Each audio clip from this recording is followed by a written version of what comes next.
자, 그래서 우리가 구조물을 이제 표현을 할 때 특별한 언급이 없으면 일단 보라고 생각하는 거예요. 그러니까 특별한 말이 없다면 보라고 생각하고 얘는 단순보라고 바라보는 거죠. 그래서 우리가 가장 쉬운 보가 이제 단순보니까 구조물을 이제 단순보다 이렇게 취급을 하겠다라는 거예요. 그럼 이렇게 단순 지지되는 보가 있을 때 얘가 위쪽에 어떤 특정한 하중이 작용할 거 아니에요. 그러니까 P라는 하중이 작용을 하면 이 P를 내가 점진적으로 이제 증가를 시켰다 이렇게 생각해 보죠. 점진적으로 증가를 시키면 얘가 하중을 받아서 이 보는 휘어지게 돼요. 이렇게 휘어지면 여기 있는 이 보에서 위쪽 부분은 압축을 받게 되겠죠. 얘가 위쪽은 이제 압축을 받게 되고 힘 압축을 받는 거고 아래쪽은 인장을 받게 되는 거예요. 그럼 얘는 이 콘크리트라고 하는 구조물도 콘크리트도 마찬가지지만 일반적으로 가지는 이 속성을 보면 내가 휘었을 때 인장구역에서 이제 균열이 발생한다는 거죠. 그래서 여기 있는 이 보가 콘크리트보다라는 관점에서 봤을 때 인장구역이 이렇게 깨지게 되면 이 콘크리트는 어떤 재료에 속하는 거예요? 취성재료에 속한다는 거죠. 많은 변형을 보이지 않고 곧바로 이제 죽는다라는 뭐 그런 의미를 띠고 있는 거예요. 그럼 여기 있는 이 균열이 콘크리트라면 이 균열이 탁 생기고 멈추는 것이 아니라 만약에 균열이 발생하면 이 균열이 압축제까지 급속도로 올라간다는 거예요. 급속도로. 그러면 이 구조는 안전성 확보가 매우 문제가 되는 거죠. 안전성을 확보할 수 없어서 얘가 이렇게 구조물을 만들 수는 없다라는 거예요. 그래서 우리는 어떤 조치를 취하느냐라고 하면 철근이라는 인장에 강한 재료를 데려오는 거죠. 철근. 인장에 강한 이 철근을 데려와서 둘을 결혼시키는 거죠. 뭐 그냥 간단하게 생각할 때 둘이 결혼한다라고 생각하세요. 결혼을 한다는 것은 상대가 잘 못하는 것을 이제 보완을 해주는 거죠. 그래서 두 개를 결합을 시키는데 우리는 어떤 방식으로 결합을 시키려고 할까요? 최초의 상태는 이렇게 결합을 시키려고 했어요. 이게 실제 사실이에요. 결합을 할 때 이렇게 결합을 시키려고 했다라는 거죠. 이렇게 하단부에다가 내가 철근을 이렇게 배치를 하려고 한 거다라는 거예요. 아래쪽에다가. 그래서 이 철근이 어디에 배치되려고 하느냐라고 하면 인장 연단에 이렇게 딱 배치를 하는 게 가장 이상적이겠죠. 그래서 이렇게 배치를 했을 때 우리가 문제가 있다는 거죠. 뭐 얘는 이렇게 딱 붙어 있으면 상관이 없겠지만 어떤 문제를 야기하느냐라고 하면 문제점이 뭐냐 이걸 잘 하셔야 돼요. 이 문제점이 얘가 첫 번째 하나가 부착을 시킬 방법이 없다는 거죠. 그래서 첫 번째가 부착에 관한 어떤 어려움이 있다. 부착이 안 된다. 뭐 설령 어쩌다가 내가 부착을 시켰다 하더라도 어떤 문제가 또 추가적으로 발생하나요? 철근이라고 하는 것은 외기에 노출되어 있으니까 부식이 된다는 거죠. 부식이 되면 내가 부착되었다 하더라도 떨어지게 돼요. 세 번째 하나는 이 철근이라고 하는 것과 콘크리트라는 것은 열팽창 개수가 서로 달라요. 서로 다르기 때문에 늘어나는 속도가 서로 다르다 이렇게 잡아야 된다 했죠. 그래서 이 늘어나는 속도가 서로 다르기 때문에 얘가 붙었다 하더라도 또 이탈이 되는 거예요. 이탈이 되어서 결국은 다 어디로 환원이 되느냐라고 하면 부착이라는 것으로 돌아간다라는 거죠. 부착이 안 된다. 결국은 두 개가 붙어 있을 수 없다라는 거죠. 이런 관점에서 철근 콘크리트를 만들 수가 없었던 거죠. 그러나 우리가 그렇다고 가만히 있어 쏘냐? 그렇지는 못한다. 여기 있는 이 철근 있죠? 여기 밑에 배치된 이 철근을 이 안쪽으로 묻어버리는 거예요. 안쪽으로 묻으면 얘가 안쪽으로 배치를 했다라고 생각해보죠. 이 철근이라는 재료를 이 콘크리트 안쪽으로, 내척으로 배치를 했어요. 안쪽으로.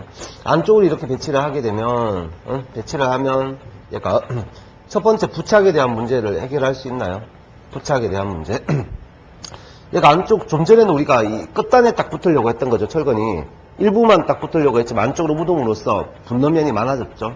분노면이 많아졌다는 것은 부착 강도가 세진다는 의미를 띠고 있는 거죠. 그래서 얘 해결책으로서 첫 번째 가장 큰 문제가 된 게 부착이 잘 안 된다였는데 부착 강도가 커지게 된다라는 특성을 가지게 되는 거죠. 두 번째 부식을 하게 되나요? 안 하게 되나요? 부식을 하지 않는다라는 특징을 가지게 되고 이 콘크리트라는 것은 내수적인 재료니까 부식하지 않는다라는 속성을 갖겠죠. 세 번째 하나는 얘가 열에 대한 문제가 해결이 되어서 열팽창 계수가 이 철근과 콘크리트는 다르기는 하지만 얘가 거의 같아요. 열팽창 계수가 거의 같다라는 특징을 가지고 있죠. 그래서 열팽창 계수가 거의 같기 때문에 얘가 이 철근을 콘크리트 안쪽에 묻게 되면 안쪽으로 묻게 되면 얘가 콘크리트가 어느 정도 열을 떨어뜨려요. 열을 떨어뜨린 상태에서 철근에게 전달이 되기 때문에 늘어나는 속도를 갖게 할 수 있다라는 특성을 갖는 거죠. 그래서 얘는 핵심어가 뭐가 되느냐. 철근 콘크리트가 하나가 되는데 뭘 해결했죠? 하나가 되는데 해결을 했던 것은 부착에 대한 것, 부식에 대한 것, 세 번째 열에 대한 문제를 해결을 했다라는 거예요. 그래서 RC의 성립 이유 하면 부착, 부식, 열 이렇게 해서 여기다 체크를 딱 해놓으시면 되겠죠. 부착, 부식, 열이다. 그러면 좀 더 본질적인 모습으로 가볼까요? 좀 더 본질적인 모습으로 가면 좀 더 올라가 보면 얘를 두 개를 결혼을 시킬 때 철근이 만약에 인장이 강하지 않았다면, 인장이 강하지 않다면 결혼을 시켜봐야 아무 의미가 없는 거죠.